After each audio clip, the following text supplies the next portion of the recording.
I'd rather na si Casey. I told her kahit years ago, I told her, anak, you don't have to really get married, you know, you feel you don't have to, and huwag mong pilitan just because, di ba? And sabi ko nga, kung gusto mo, parang just freeze your eggs and then just, you know, have someone make a baby with her eggs. And just don't deprive me of beautiful grandchildren kasi ang ganda na anak ko.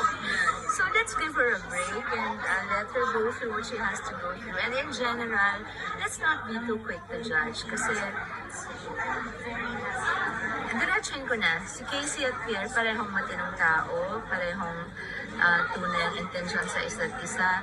Maaring meron ng mga hindi pinagkakasunduan, so we can't really judge. And I haven't spoken to her diretso about she's of age, she's a full-grown adult. So unless she tells me, yung ko talagang nakikiusyo. So I'm just saying na I know my daughter and I think I know Pierre a little better than I did before. So, they're both good people. Minsan lang talaga, kung tayo mag-smooth ka, minsan it doesn't work out, mas mabuti naman yung ganun kaysa sa magkakatuluyan para lang magkahiwalay. Masakit yan, diba? So, I think she's just being extra careful.